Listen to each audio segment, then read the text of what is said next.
শিক্ষা জাতির মেরুদণ্ড।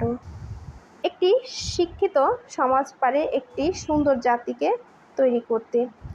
শিক্ষা ব্যবস্থার যে অবস্থা, তাতে ভবিষ্যৎ প্রজন্ম এই লেখাপড়া থেকে অনেক দূরে সরে থাকতে যাবে। তাদের কিন্তু মন মানসিকতা নষ্ট হয়ে যাবে।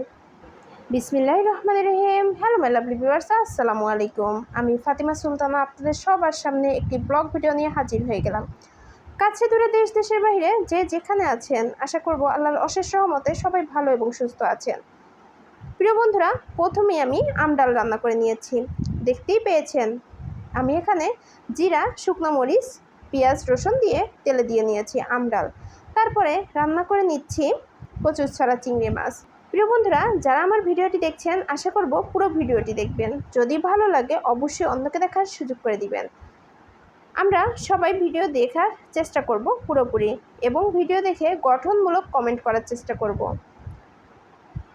তো এই যে দেখুন, কচুরছড়া চিংড়ি মাছ দিয়ে রান্না করে নিচ্ছি। এই জন্য আমি মশলা কষিয়ে নিয়েছি। এখানে পেঁয়াজ, রসুন, জিরা, ধনিয়া, হলুদের গুঁড়ো, মরিচের গুঁড়ো এগুলো ব্যবহার করেছি। আর কচুরছড়া চিংড়ি মাছ এইগুলো দিয়েই রান্না করেছি। রান্না হয়ে গেলে লাস্টে একটু ধনেপাতা দিয়ে দিয়েছি। আর কচুরছড়া চিংড়ি মাছ কিন্তু খেতে অনেক বেশি মজার। আর এখানে দেখুন, আমি পেঁয়াজ, রসুন, কাঁচামরিচ ভালোভাবে ভেজে নিচ্ছি। শাক রান্না করব। পাট শাক খেতে কার কার ভালো লাগে অবশ্যই কমেন্টের মাধ্যমে জানিয়ে যাবেন। এই যে দেখুন, পাট শাকগুলো দেশীয় পাট শাক ছিল আর খুবই কচি ছিল, যার কারণে আমি এটা ভাপিয়ে নেইনি, একবারে রান্না করে নিয়েছি। তারপরে দেখুন আরেকটা রান্নায় চলে আসলাম। আজকে সারাদিনটা অনেক বেশি ব্যস্ততার মধ্যে ছিল, কারণ আজকে আমি ভুঁড়ি পরিষ্কার করেছি, তাই অনেক বেশি ব্যস্ত ছিলাম। তারপরে দেখুন, এই যে ভুঁড়ি পরিষ্কার করে একটু জাল করে রেখেছিলাম।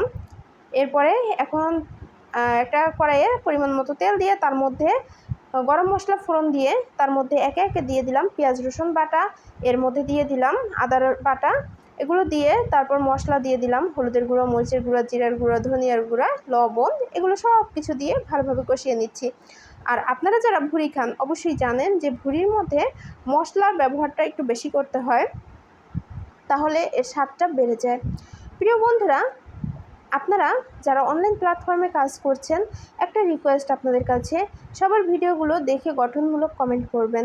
আর কারো কাছে কোনো ধরনের কিছু চাবেন না, সেটা হোক ফলো, হোক তাকে পেজে ইনভাইট করা, হোক তার কাছ থেকে স্টার চাওয়া, এই ধরনের কোনো কিছু চাওয়া এগুলো কিন্তু ফেসবুক পছন্দ করে না। অবশ্যই কোনো কিছু চাবেন না। আপনার প্রাপ্য যতটুকু আছে আল্লাহ আপনাকে সেটুকু দিবে। আপনি কারো কাছ থেকে চেয়ে কি ভালোবাসা পাবেন বলেন? তো বেশি কথা হয়তো বা বলে ফেললাম। এই যে দেখুন, ভুঁড়িটা আমি ভালোভাবে কষিয়ে নিচ্ছি, আর ভুঁড়ির সঙ্গে অনেকটাই তেল ছিল, একদম তেলতেলা হয়ে গিয়েছে।